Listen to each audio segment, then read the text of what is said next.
Assalamualaikum warahmatullahi wabarakatuh. Perkenalkan, nama saya Rizka Aulia. Saya dari kelas 11 DKP 2. Saya akan menjelaskan tentang bangsa Eropa dan pengaruhnya dalam sejarah dunia yang kita bahas.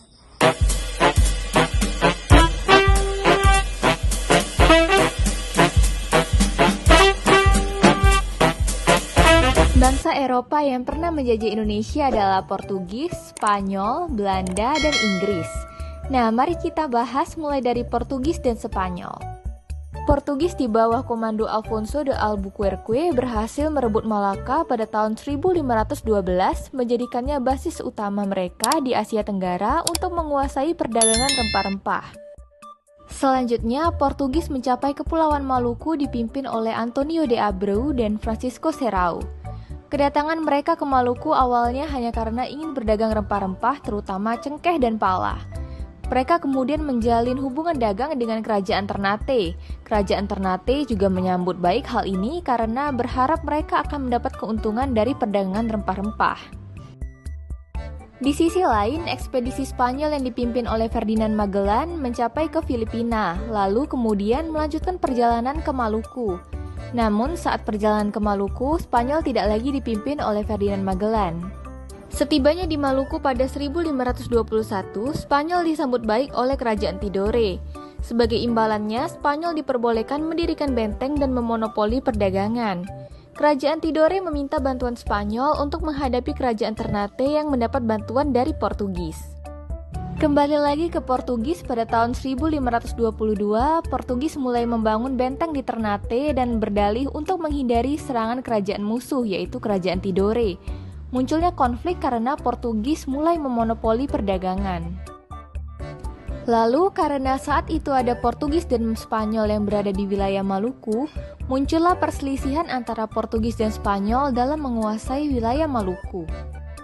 Oleh karena itu, pada 22 April 1529, Perjanjian Saragossa ditandatangani, di mana Spanyol setuju untuk meninggalkan klaim mereka atas Maluku dan fokus kepada Filipina sebagai gantinya.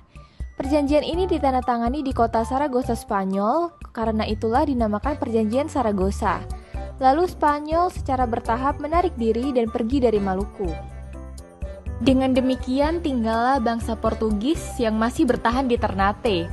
Karena sikap bangsa Portugis yang semakin semena-mena, mulai dari memonopoli perdagangan, ikut campur urusan kerajaan, dan menyebarkan agama Nasrani, pada tahun 1533, Sultan Ternate menyerukan perlawanan untuk mengusir Portugis, salah satunya adalah Sultan Hairun. Untuk menyelesaikan pertentangan, Portugis dan Sultan Hairun mengadakan perjanjian damai. Namun ternyata Portugis berkhianat. Saat mengajak Sultan Hairun untuk membuat perundingan, Portugis akhirnya membunuh Sultan Hairun yang memicu pemberontakan besar di Maluku. Rakyat Maluku bersatu menentang Portugis di bawah pimpinan pengganti Sultan Hairun, yaitu Sultan Boabullah. Pada akhirnya Portugis berhasil dikalahkan dan diusir dari Ternate pada tahun 1575. Portugis dipukul mundur hingga ke Pulau Timor. Selanjutnya Belanda mulai masuk ke Indonesia pada tahun 1596 dan menguasai wilayah Maluku. Di tahun 1599 Belanda mengusir Portugis dari Ambon. Bangsa Portugis kemudian menyingkir dari Hindia Timur berdasarkan kesepakatan Lisabon antara Kerajaan Belanda dan Kerajaan Portugal pada tahun 1859.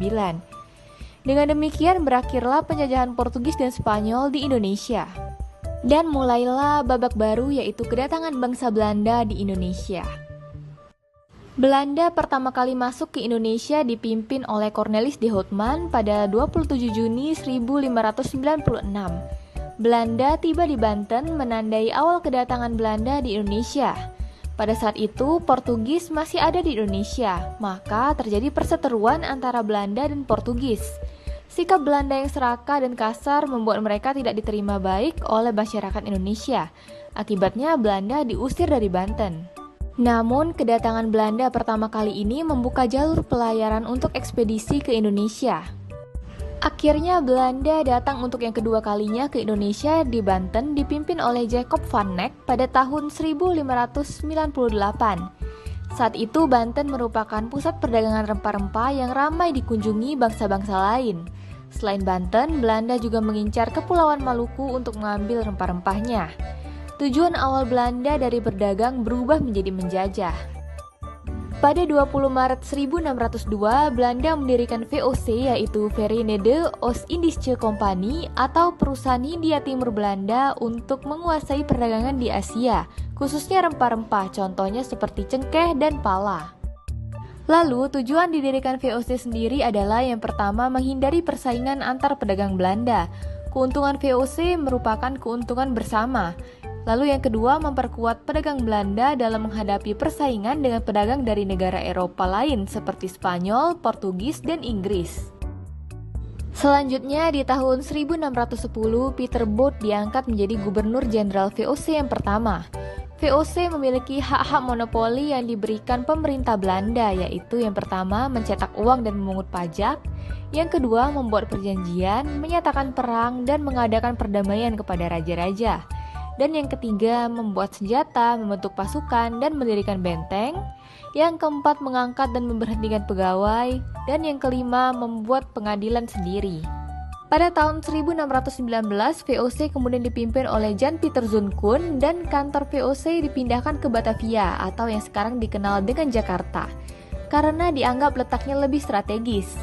Koen menjadi Gubernur Jenderal VOC selama 2 periode, yaitu dari 1619 sampai 1623 dan di 1627 sampai 1629.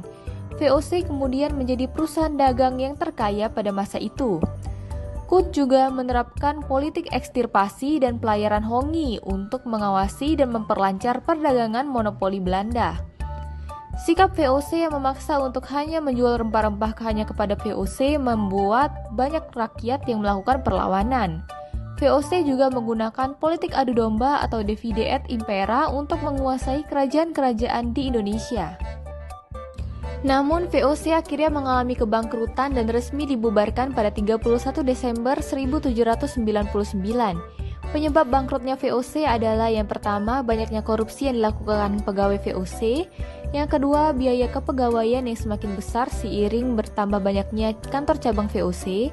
Yang ketiga, besarnya biaya perang akibat banyaknya perlawanan. Dan yang keempat, persaingan dengan Perserikatan Dagang Negara lain. Salah satunya adalah East India Company atau EIC dari Inggris. Pembubaran VOC juga dilakukan karena Belanda berhasil ditaklukkan oleh Prancis pada abad ke-18. Napoleon Bonaparte, kaisar Prancis yang pada saat itu menganggap VOC bertentangan dengan paham kesetaraan dan kebebasan sehingga harus dibubarkan. Ia kemudian mengangkat Herman Willem Daendels sebagai Gubernur Jenderal Belanda di Indonesia. Daendels mendapatkan tugas untuk mempertahankan Pulau Jawa dari serangan Inggris. Oleh karena itu, Daendels memerintahkan pembangunan jalan raya yang terbentang dari Anyer, Banten hingga Panarukan, Jawa Timur. Jalan Anyer Panarukan memudahkan pergerakan tentara Belanda apabila terjadi peperangan. Agar jalan tersebut cepat selesai, ia memerintahkan untuk dilakukan kerja rodi, yaitu kerja paksa tanpa mendapatkan upah. Akibatnya, rakyat menderita dan banyak yang meninggal. Sikap Daendels akhirnya diketahui oleh pemerintah Belanda dan akhirnya Daendels digantikan. Daendels digantikan oleh Gubernur Jenderal Jan Willem Janssens yang berkuasa tidak lebih dari setahun karena kekuasaan Inggris di Indonesia semakin besar. Janssens kemudian menandatangani perjanjian Tuntang yang menandai menyerahnya Belanda pada Inggris. Selama beberapa waktu Indonesia dikuasai oleh Inggris. Lalu setelah Indonesia kembali dikuasai oleh Belanda, salah satu gubernur jenderal yang paling berkuasa saat itu adalah Van den Bosch. Pada masa kekuasaannya, rakyat mengalami sistem tanam paksa, yaitu rakyat dipaksa untuk menanam tanaman yang laku di pasaran dunia, yaitu teh, kopi, tebu, dan tembakau dengan harga yang ditetapkan Belanda dengan tujuan untuk mengisi kas negara yang habis akibat perang. Akibatnya banyak rakyat yang menderita dan mati kelaparan. Sebaliknya, kas Belanda kembali terisi dengan sistem tanam paksa ini. Nah, Belanda akhirnya kembali menjajah Indonesia sampai di tahun 1942. Selanjutnya kita akan membahas masa penjajahan Inggris. Inggris menguasai wilayah Indonesia dalam jangka waktu yang singkat, yaitu tahun 1811 sampai dengan 1816. Pada waktu itu Indonesia sudah dikuasai oleh Belanda. Inggris menyerang dan berhasil menguasai Pulau Jawa ditandai dengan perjanjian Tuntang. Ya. Pemerintahan Inggris di Indonesia dipimpin oleh Thomas Stamford Raffles yang membuat sejumlah kebijakan, di antaranya yang pertama menghapus sistem kerja rodi kecuali di Priangan dan Jawa Tengah. Yang kedua membagi Pulau Jawa menjadi 16 keresidenan. Yang ketiga menghapus sistem tanam paksa atau kultur stelsel dan menggantinya dengan sistem sewa tanah atau land rent stelsel. Selanjutnya yang keempat, petani bebas menentukan jenis tanaman yang mereka tanam asal laku di pasar dunia. Yang kelima, pajak tidak lagi dibebankan per desa namun per orang. Yang keenam, mengenalkan sistem pembayaran pajak menggunakan uang. Selanjutnya, bupati diangkat sebagai pegawai pemerintah sehingga kekuasaan bupati yang sebelumnya berlangsung turun-temurun menjadi berkurang. Yang terakhir membantu pengembangan ilmu pengetahuan diantaranya melalui pembuatan Kebun Raya Bogor dan penemuan kembali Candi Borobudur. Selanjutnya pada tahun 1814, Prancis mengalami kekalahan perang melawan Inggris. Akibatnya, Prancis yang sedang menguasai Belanda harus menarik kekuasaannya dari Belanda. Selain itu, Belanda dan Inggris akhirnya mengadakan perundingan damai yang menghasilkan Konvensi London. Salah satu isinya adalah menyatakan wilayah Indonesia sebagai bagian dari jajahan Belanda. Setelah perjanjian tersebut berlaku, Raffles masih sempat diangkat sebagai gubernur Bengkulu yang meliputi Kepulauan Bangka Belitung. Saat berjalan menelusuri hutan di Sumatera, Raffles menemukan bunga Rafflesia arnoldi di hutan hujan tropis bersama ekspedisinya. Bunga ini menjadi bunga terbesar di dunia loh. Lalu sebenarnya Belanda memprotes pengangkatan ini karena merasa wilayah Sumatera termasuk wilayah jajahannya.